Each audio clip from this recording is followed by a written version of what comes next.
Muito obrigada pelo convite, em nome do Hospital Bernardina. Então, eu sou Camila, enfermeira, e também sou consultora do aleitamento materno, né? E por isso o pessoal me convidou, então, para a gente conversar um pouquinho hoje na rádio a respeito do que é o Agosto Dourado, né? O Agosto Dourado é um mês que é destinado para campanhas de incentivo ao aleitamento materno, né? É uma prática realizada em mais de 127 países, né? Que realizam essas campanhas, né? Porque tu sabe que o aleitamento materno é a principal prática, né? A principal ação para a redução da mortalidade infantil. Por isso a importância desse tema, né? Com certeza. A gente tem sempre de rotina de cada mãe, de todo o preparativo do pré-natal para se preparar para esse momento da amamentação. Muitas vezes não é muito fácil, né, enfermeira? Passa para a gente como é essa introdução já no pré-natal, vocês que trabalham diretamente com as gestantes. Então, um dos principais fatores assim, do aleitamento materno é justamente isso, a questão da orientação e do apoio, né, da informação de qualidade para essas gestantes, porque realmente a gente às vezes tem uma ideia de que o aleitamento materno é uma coisa natural e instintiva, né, que o bebê vai nascer e tudo vai ocorrer bem, mas nem sempre é assim. Na prática, existem muitas dificuldades para a descida do leite, a questão do estresse, a questão da dificuldade do nenê pegar direitinho e o principal também que dificulta, com que faz com que o Brasil tenha níveis muito baixos de aleitamento materno, é a questão dos mitos, né, que ainda existem muito fortes na nossa cultura. O mito do leite fraco, o mito do bebê preguiçoso que não consegue pegar direito, né? O mito de que a fórmula infantil é melhor, é mais forte do que o leite materno, né? Então, assim, no pré-natal é muito interessante, né, que se faça essa orientação desde a gestação, né? Porque eu sempre falo, né, o parto, a gente se preocupa muito com o parto quando alguém está grávida, mas o parto é um momento ali de algumas horas. A amamentação, ela leva meses, né, e às vezes até anos, conforme aquela mãe vai levando a amamentação com o bebê. Então, é muito importante a gente se informar mesmo, né? Prestar orientações de qualidade para as gestantes desde o pré-natal. Porque depois que o nenenzinho nasce, ali, aquelas primeiras horas pós-parto, é um momento muito delicado, né? Do puerpério, tem muita questão hormonal, muita novidade, muitas dúvidas, muitos anseios. E se a mulher não está previamente bem informada, a tendência é que ela caia nesses mitos de, né? Se o leite não é fraco, que não vai dar certo, e infelizmente acaba entrando na estatística aí, para a gente ter uma ideia. No Brasil, a média de aleitamento materno exclusivo é de 54 dias apenas, né? Em 2016, ali agora teve um último estudo, né, recente em relação aos dados, e o Brasil está com uma taxa de 38,6% apenas de aleitamento materno exclusivo até os 6 meses. E sendo que a Organização Mundial da Saúde considera bom acima de 90%. Então, realmente está muito abaixo. Por isso a importância, né, de ter esse incentivo durante todo o ano, mas em especial no mês de agosto, intensificar, né, as campanhas de incentivo e orientação do aleitamento. Na verdade, o objetivo dessas campanhas, pelos meses, pelas cores, é chamar a atenção, né, enfermeira? A questão de, olha só, vamos observar o que realmente é verdade sobre o aleitamento. Como você disse, tem muitos mitos que envolvem o assunto. Para cada mulher é diferente, mas a maioria dos mitos, eles se propagam deixando o psicológico mesmo dela, a questão emocional que você falou, interfere bastante, né? Muitas coisas chegam até a mãe e ela não sabe até que ponto o que é, o que não é. Isso pode atrapalhar bastante. Com certeza, não só pode, como, Carla, assim, isso é comprovado. Foi bem legal você ter falado nesse ponto, porque, assim, já se tem estudos de que as principais causas de desmame precoce, a primeira é a percepção real ou imaginária de pouco leite por parte da mãe. E a segunda é a dor, né, consequência ali das das fissuras e dos problemas fisiológicos mesmo que pode acontecer na amamentação quando não é bem manejado. Então, realmente, a primeira causa de desmame é interessante que não é nem a dor, é a percepção de pouco leite ou de leite fraco, né? Então, realmente, isso reflete muito essa questão da falta de apoio, né? E da crença de que nós, mulheres, somos capazes de produzir o leite suficiente, de nutrir, né? E de cuidar ali exclusivamente das nossas crianças até os 6 meses e depois manter, né? Preferencialmente até 2 anos ou mais, porque se sabe também que os benefícios são prolongados, né? Não é só ali nos primeiros meses, até os 2 anos ou mais, os benefícios do leite materno se mantêm, né? Principalmente a questão imunológica, eu sempre gosto de destacar, porque as fórmulas já existem, claro, muita tecnologia e muitas avaliações boas em relação às fórmulas infantis, mas nenhuma delas, né, nenhuma ciência aí consegue fazer com que a proteção imunológica que o leite materno tem, né, não tem como produzir isso no laboratório. Então, realmente é um diferencial para a saúde das crianças o aleitamento materno, né? Agora eu tenho uma mensagem de uma ouvinte nossa aqui, ela dizendo: na verdade, a dificuldade é só no início, porque depois, na sequência, tudo é uma rotina, fica tão mais fácil e prático. Ela disse, se soubessem a facilidade que é depois que passa o período difícil para os meses da amamentação, sem carregar mamadeira, preparo do leite, enfim, tudo isso, que ela diz assim, é bom deixar claro para as mamães que é só no início a dificuldade, muitas vezes, depois é tudo normal. Com certeza. E isso é fundamental. E realmente essa ideia que a gente deveria, né, propagar é de que as coisas se adaptam sim e melhoram sim e depois sim se torna algo natural e prazeroso e bacana. Muitas vezes é desde o início, né? Vai depender muito do conhecimento daquela mulher, da consciência do corpo dela, né, de como o bebê vai se comportar. Mas normalmente ali, realmente, nos primeiros dias que pode acontecer as complicações e as dificuldades, e se houver, então, apoio, né, tanto dos profissionais, quanto da família, quanto do parceiro, né, inclusive apoio de saúde pública, no sentido daquela mulher ter os direitos garantidos, né, trabalhistas, para que ela fique tranquila e consiga amamentar, enfim. Se fala muito, quando a gente fala em aleitamento, de que o aleitamento é um pacto social, né? É um ato político, assim, porque ele vai impactar em toda a sociedade. Crianças que forem amamentadas, mulheres que tiverem seus direitos garantidos, né, de uma tranquilidade ali no puerpério, conseguir amamentar, isso vai gerar um impacto na saúde, né, para todos nós. Então, realmente, assim, eu achei bem bacana esse relato, porque é bem isso. É no início que tem as maiores dificuldades, se a gente souber acolher e apoiar essa mulher e incentivar o aleitamento, né? E não desencorajar, como culturalmente é a nossa realidade. Depois se torna muito prazeroso, se torna muito legal. A relação com a criança também é muito bacana, que vai construindo ali um vínculo bem mais fortalecido, assim, né, com aquela criança. É bem, bem interessante isso. Com certeza, isso é verdade. As vitaminas, as proteínas, os anticorpos, as gorduras, tudo que ele precisa para o desenvolvimento está ali no aleitamento. Principalmente, a gente fala muito, eu gostaria que você evidenciasse para a gente, a primeira, o colostro, que é chamado, né? Por que ele é tão importante, Camille?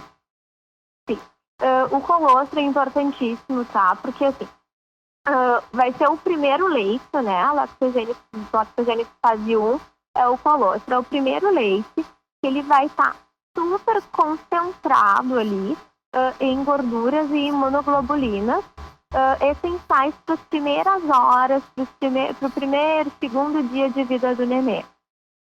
Tanto que ele é diferente na coloração, o colostro ele é amarelado, ele é espesso, né? Não é aquele leite branquinho e líquido que a gente vê, ele é bem diferente por essa concentração. E ele é em baixo volume. Por quê? Porque a natureza é muito perfeita, que nem eu disse, quando o nenê nasce, Um recém-nascido, ele tem um estômago ali em torno de 5 a 7 ml, mais ou menos. A gente diz que é aproximadamente do tamanho de uma cereja. Então, realmente, o colostro é em baixo volume, porque a criança precisa mamar somente aquele volume pequenininho, se ele tem um estômago pequenininho, mas concentrado em imunoglobulina. O colostro é super importante porque essas imunoglobulinas, essa proteção imunológica que ele fornece para a criança, vai ser a primeira colonização daquele intestino. Então, aquele intestino vai receber uma primeira proteção, né, que vai impedir a fixação de bactérias e de vírus que podem vir a cometer aquele nenê. E o mais interessante é porque essa proteção lá do colostro inicial, ela se perpetua ao longo da vida. Então, a criança não vai perder essa proteção. Ela realmente vai fazer a base ali, né, intestinal da proteção daquela criança.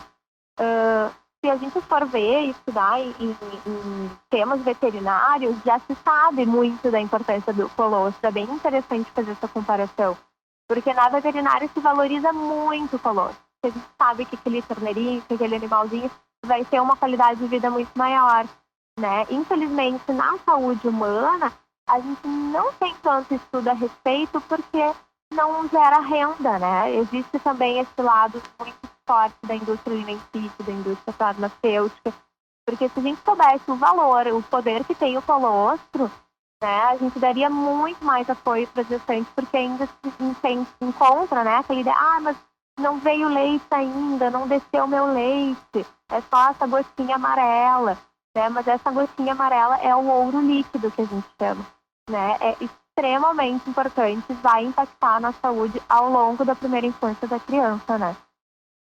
Outro ponto agora que você destacou do que as pessoas falam, né? A questão do leite fraco, você já colocou que isso realmente não existe, né? Importante não existe, deixar claro mesmo. Uhum. E também a questão da cesárea, do parto cesáreo ou normal. Existe diferença para o leite chegar, para descer o leite, como se diz popularmente? Hein? Sim. Existe sim uma certa diferença, não é determinante, tá? Mas também é interessante que o profissional que vai estar auxiliando aquela mulher tenha um olhar diferenciado. Por quê? Porque o que faz a produção do leite e a descida do leite são questões hormonais, né? A prolactina e a ocitocina tem que estar circulante ali no sangue para que o leite produza e seja excretado. Na cesariana, no parto normal, os hormônios ficam mais elevados, né? Porque a mulher não recebe anestesia, não tem, né, todo o processo cirúrgico. Como na cesariana ela vai ser anestesiada e daí ela vai ter que ficar deitada mais tempo, em repouso, ela vai sentir provavelmente a dor do pós-operatório, a dor e a anestesia, elas vão bloquear, né, a liberação da ocitocina e da prolactina. Então, os níveis de hormônios, eles vão ser mais lentos, porque a ocitocina é um hormônio que está relacionado ao prazer, ao relaxamento. Qualquer situação de estresse, a ocitocina é bloqueada. Então, realmente, em função dos fatores de dor e de anestésicos, pode sim que o leite demore mais a descer. Por isso que na cesariana é bem importante que, mesmo sendo cesárea, assim que possível, trazer o neném para perto da mãe, fazer contato pele a pele, para a mulher, né? Deixar o nenenzinho ali na sala de recuperação, do ladinho da mãe, de preferência tocando no seio, não precisa nem necessariamente mamar, mas manter esse vínculo, esse contato pele a pele, para que ela relaxe, fique tranquila e esses hormônios comecem a se elevar e o leite descer. Então, realmente existe uma diferença por essas questões hormonais, mas que a gente pode manejar também com carinho ali, com um cuidado humanizado, para favorecer a descida desse leite. Camille, a questão do tempo também tem muitos mitos a respeito disso. Então, eu gostaria que você colocasse. A gente tem a informação bem presente que até os 6 meses é só isso que a criança precisa. Não precisa de água, não precisa de nada mais. Mas após os 6 meses, começa a introdução da alimentação. Então, neste período, a criança deve continuar sendo amamentada? Até quando? Se existe um até quando? Então, não existe um até quando, tá? Na verdade, existe um mínimo que deveria existir, né? Que seria o bacana, que é o recomendado pela Organização Mundial da Saúde, que é até os 2 anos ou mais. Mas, assim, bem especificamente na prática, tá? Até 6 meses de idade, realmente a recomendação é aleitamento materno exclusivo. Nem água, nem chá, absolutamente nada, tá? Nada está ocupando o espaço do estômago daquele bebezinho para ele não estar deixando de tomar o leite materno. E por que até os 6 meses? Porque é mais ou menos ali o período em que a criança vai ter uma maturação do intestino para daí sim receber outros alimentos. E também ela vai adquirir uma postura da coluna para poder sentar e deglutir outros alimentos. Tentar colocar alimentos, né, numa criança, papinha com 4, 5 meses, a criança não consegue nem sentar direito. Como é que ela vai controlar a coluna e a questão da deglutição? Então, tem a ver por esses 2 fatores. E até 1 ano, o ideal é pelo menos até 1 ano, porque na verdade, de 6 meses aos 12 meses, é uma apresentação alimentar, né? A criança vai... O aleitamento materno, ele continua, deveria pelo menos continuar a ser a fonte nutricional principal e o alimento ser complementar, né? E a partir de 1 ano em diante, daí a gente começa gradualmente a fazer essa mudança, então, do alimento se tornar o principal e o aleitamento complementar. Mas até 1 ano de idade, o aleitamento materno ele continua sendo o principal para a criança. Dos 6 meses a 12 é um período de transição, né? A criança não deveria ser obrigada a comer e se preocupar com a questão da alimentação. É um momento de apresentação alimentar e o aleitamento materno continua sendo o principal. As mulheres que queiram amamentar, eu acho que o recado que eu deixo assim, é se informem, sabe? Busquem saber mais sobre o aleitamento, sobre as fases ali, a importância do colostro, a descida do leite, que ali em torno do 3º dia, onde costuma dar os maiores problemas. E entender um pouquinho, estudar mesmo um pouquinho do aleitamento, para não ser pega de surpresa, para não gerar frustração, para não gerar, né, aquelas angústias que vão de fato impactar ali nos puerpérios, que já é um momento bem sensível das mulheres. Verdade. Então, se informem e busquem ajuda. Eu sempre gosto de falar isso também, né? A gente tem aquela ideia de que ser mãe é padecer no paraíso. Eu sempre digo, não, gente, ninguém precisa estar sofrendo, ninguém precisa padecer de nada, né? A gente pode, sim, buscar ajuda profissional, enfim, especializada, para ter uma qualidade de vida, né? Então, hoje eu trabalho ali no hospital também, faço alguns plantões, mas o meu serviço de consultoria, então é um serviço particular, né? A pessoa pode entrar em contato comigo através do telefone ou através das redes sociais também, que é onde eu tenho divulgado um pouco desse tema, né? E hoje eu faço assim, em função da pandemia que a gente está vivendo, os atendimentos, na medida do possível, têm sido online, né? Que é um atendimento de orientação, porque a consultora do aleitamento trabalha também com orientação pré-natal, então, para fazer essa preparação antes do bebezinho nascer, o auxílio na amamentação e também o auxílio no desmame, para as mães que querem desmamar, crianças, né, maiorzinhas, com 1, 2, 3 anos, que às vezes querem desmamar, a gente também faz essa orientação. Nesses casos, eu estou atendendo online, né? A gente marca online. Se for necessário, se ela estiver com ferida, com engurgitamento, enfim, com alguma complicação que não tenha como ser resolvida por orientações, daí sim, com todos os cuidados necessários, o atendimento é na casa da pessoa, no atendimento a domicílio. A minha rede social que mais tenho divulgado, então, é através do Instagram, que é @CamileVinton, e o meu celular, através do WhatsApp também. Meu DDD é 51 ainda. E o número, então, é 519-9324-0101.